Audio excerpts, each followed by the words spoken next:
සිල්දනාම සාදරයෙන් පිළිගන්නවා Edward studio වෙතට. අද මං කියන්නේ යන්නේ ගොඩක් සාර්ථක පැරනෝමල් ගේම් එකක් ගැන. ඉතින් මේක ගැන කියන්න කලින් පැරනෝමල් ගේම්ස් කියන්නේ මොනවද කියලා මම පොඩ්ඩක් කියලා ඉන්නම්. සරලවම දීපොත් පැරනෝමල් ගේම් එකක් කියන්නේ සෙවණෙනි ලෝකය. එහෙම නැත්නම් නොපෙනෙන ලෝකයක් සමග සම්බන්ධ වෙන්න අපි භාවිතා කරන ක්‍රමයක්. ගොඩක් වෙලාවට පැරනෝමල් ගේම් කරන්නේ රිචුවල් ඒ කියන්නේ චාරිත්‍රයක් විදිහට. ඉතින් මේ පැරනෝමල් ගේම් වල ඉතිහාසය ගැන නම් අපිට පැහැදිලිව කියන්න බෑ. හරි. මම දැන් කියන්නම් අද මම කතා කරන්න පැරනෝමල් ගේම් එක ගැන. ඒ තමයි The Three Kings. ඉතින් මේ ගේම් එක කරලා ඔයාට පුළුවන් කණ්ණාඩිය කරහා අద్භූත ලෝකයක් එක්ක සම්බන්ධ වෙන්න. The Three Kings ගේම් එක පටන් ගන්න කලින් ඔයා මෙන්න මේ දේවල් සපුරා ගන්න ඕනේ. තරමක් විශාල අඳුරු සහ ජනේල රහිත කාමරයක්. නමුත් ඔයාට තෝරගන්න සිද්ධ වෙන්නේ ජනේල තියෙන කාමරයක් නම් ඔයාට සිද්ධ වෙනවා පත්‍ර කොළ හරි වෙන ක්‍රමයක් හරි පාවිච්චි කරලා කාමරේ ජනේල කවර් කරන්න. මොකද මේ කාමරේ සම්පූර්ණයෙන්ම අඳුරු වෙන්න ඕනේ. මේ ගේම් එකේදී අපි මේ කාමරේට කියන්නේ ඩාර්ක් රූම් එක කියලා. ඊට පස්සේ ඔයාට ඕන කරනවා නිදා ගන්න පුළුවන් තැනක්. මේ සඳහා ඔයාගේ බෙඩ්රූම් එක උනත් පාවිච්චි කරන්න පුළුවන්. තව ඔයාට ඕන කරනවා ඉටිපන්දමක්, ලයිටරයක්, වතුර බකට් එකක්, හොඳට charge කරපු සෙල් ෆෝන් එකක් සහ පිරිසිදු කෝපයක් වගේම ඉලෙක්ට්‍රික් ෆෑන් එකක්. ඒ වගේම පුටු තුනක් සහ තරමක් විශාල කණ්ණාඩි දෙකකුත් ඔයාට ඕන වෙනවා. ඔයාට සාමාන්‍යයෙන් ගෙදර පාඩමින් ගන්න පුටු උනත් මේකට පාවිච්චි කරන්න පුළුවන්. කණ්ණාඩි සඳහා ඔයාගේ ගෙදර තියෙන කණ්ණාඩිම යොදා ගන්න පුළුවන්. ඊළඟට ඔයාට ඕන වෙනවා මොකක් හරි ඔයාට අතේ තියාගෙන යන්න පුළුවන් ප්‍රමාණයක් කුඩා ඔයා ගොඩක් ආස කරන වස්තුවක්. මේ ගේම් එකේදී අපි මේකට කියන්නේ පවර් ඔබ්ජෙක්ට් එක කියලා. මේකට ඔයා පොඩි කාලේ ඉඳන්ම ආදරයෙන් ආරක්ෂා කරපු දෙයක් යොදා ගන්නවා නම් ගොඩක්ම හොඳයි. අවසාන වශයෙන් ඔයාට ඕන කරනවා එලාම් ක්ලොක් එකක් සහ ගේම් එකට පාර්ට්නර් කෙනෙක්. හැබැයි මේ පාර්ට්නර් ගේම් එක ගැන සීරියස් හිතන විශ්වාසදායී කෙනෙක් වෙන්න ඕනි. හරි. මේ දේවල් ඔක්කොම ලෑස්ති කරගත්තට පස්සේ ඔයාට තියෙන්නේ ගේම් එකට සෙටප් වෙන්න. ඒ සඳහා ඔයා මුලින්ම මේ ගේම් එක කරන ස්ථානය සකස් කරගන්න ඕනේ. ඉතින් මේක කරන ස්ථානය වෙන්නේ මම කලින් ඔයාට කිව්ව ඩාර්ක් රූම් එක. රාත්‍රී 11ට ඔයා ඩාර්ක් රූම් එකට යන්න. ගිහින් ඔයා සපයගත්ත පුටු තුනෙන් එක් පුටුවක් කාමරයේ මැත්තට වෙන්න උතුරට මුහුණලා තියෙන විදිහට තියන්න. මේ පුටුව හඳුන්වන්නේ ත්‍රෝන් එහෙම නැත්නම් සිංහාසනය කියලා. මේ පුටුව ගේම් එකේදී අයිති වෙන්නේ ඔයාට. ඊට පස්සේ අනිත් පුටු දෙක ත්‍රෝන් එකට දෙපැත්තේ එකිනෙකට මුහුණලා තියෙන විදිහට තියන්න. ඊට පස්සේ කණ්ණාඩි දෙක මේ පුටු දෙක උඩින් තියන්න ඕන. මේ පුටු දෙක ගේම් එකේදී හඳුන්වන්නේ ක්වීන් සහ ෆූල් කියලා. ඊට පස්සේ ඔයාගේ ඉලෙක්ට්‍රික් ෆෑන් එක ත්‍රෝන් එක පිටිපස්සෙන් තියලා ඔන් කරන්න. හැබැයි ෆෑන් එක උඩරිම වේගයට දාන්න එපා. ෆෑන් එකේ වේගය මීඩියම් ප්‍රමාණයට වගේ තියන්න. ඊළඟට ඔයාගේ වතුර බකට් එකට වතුර පුරවලා කෝප්පයත් එක්කම ත්‍රෝන් එක ඉස්සරහින් නමුත් ළඟා වෙන්න බැරි වෙන දුරකින් තියන්න. හරි. දැන් ඔයා ගේම් එක කරන ස්ථානය හදලා ඉවරයි.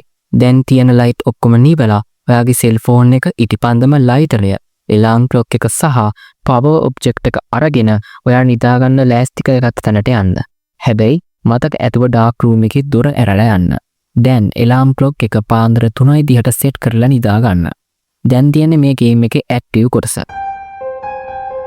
පාන්දර 3:30ට එලාම් ක්ලොක් එක නාද උණු ගමන්ම නැගිටලා ඔයාගේ ඉටිපන්දම ලයිටර් එක පාවිච්චි කරලා පත්තු කරගන්න. ඊට පස්සේ ඉටිපන්දම සෙල් ෆෝන් එක සහ පවර් ඔබ්ජෙක්ට් එක අරගෙන ඩාර්ක් රූම් එකට යන්න. හැබැයි කිසිම වෙලාවක ලයිට් කොන් කරන්න එපා. ඉටිපන්දම් එළියෙන් කොහොම හරි පාන්දර 3:33 වෙන්න කලින් ඩාර්ක් රූම් එකට යන්න.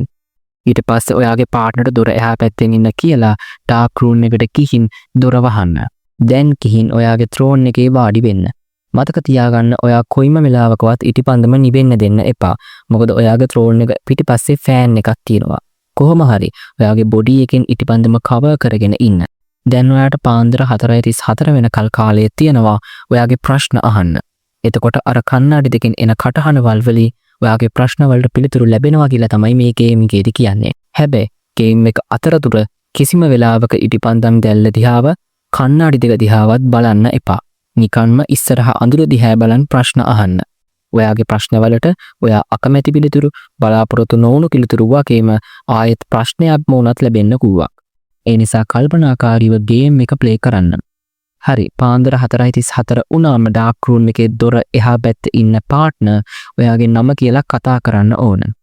ඒ ගේම් එක ඉවරයි කියලා. හැබැයි ඒක ඔයාට ඇහුන්නේ නැත්නම් පාර්ට්නර් ඔයාගේ සෙල් ෆෝන් එකට කෝල් කරන්න ඕන.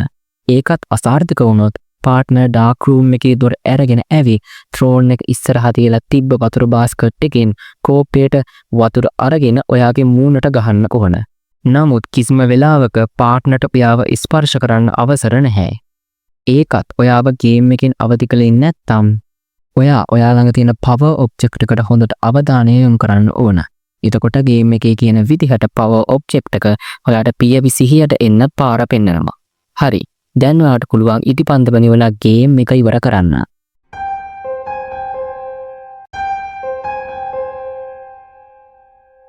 දැන් මම මේ කියන්න යන දේවල් වලට ගේම් එක අතරතුරේදී ඔයා මුහුණ දුන්නොත් එහෙම ඔයා එවෙලෙන ගේම් එක කරන එක නවත්තලා ඔයා ඉන්න ස්ථානයෙන් දුරකට යන්න ඕනේ. ඔයාට ආයෙත් ඔයාගේ ස්ථානයට එන්න පුළුවන් වෙන්නේ පාන්දර 6න් පස්සේ. ඉතින් මෙන්න මේ සිදුවීම් ටික සිදු වුණොත් තමයි ඔයා එහෙම කරන්න ඕනේ. ඒ කියන්නේ පාන්දර 3ට ඔයා එලාම් ක්ලොක් එකේ සද්දෙන් ඇහැරුණාට පස්සේ ඔයාට දකින්න ලැබෙනවා නම් ඩාර්ක් රූම් එකේ දොර වහලා තියෙනවා.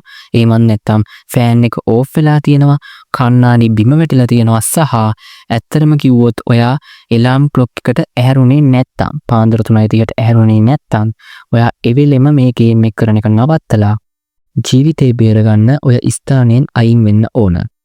මොකද ඒ දේවල් සිද්ධ වුණා කියන්නේ ඔයා මේ ගේම් එක ෆේල්ඩ්. ඉතින් ඔයාට පුළුවන් පස්සේ දවසක මේ ගේම් එක නැවතත් උත්සාහ කරලා බලන්න. හරි. ඉතින් මේ වීඩියෝ එක ගොඩක් ඉන්ට්‍රස්ටිං වෙන්න ඇති කියලා මම විශ්වාස කරනවා. ඉතින් මේ ගේම් එක ගැන ඔයා කලින් අහලා තිබ්බද? අහලා තිබ්බනම් පහලින් අනිවාර්යෙන් කමෙන්ට් එකක් දාන්න අමතක කරන්න එපා. ඒ වගේම මේ වගේ අద్భుත දේවල් ගැන විස්තර දැනගන්න දිගටම එඩ්වර්ඩ් ස්ටුඩියෝ සබ්ස්ක්‍රයිබ් කරලා තියාගන්න. ඒ වගේම වීඩියෝ එකට ලයික් එකක් දාන්න අමතක කරන්න එපා. එහෙනම් ඊළඟ වීඩියෝ එකෙන් හම්බ වෙනකම් ඔයගොල්ලෝ හැමෝටම ජය වේවා.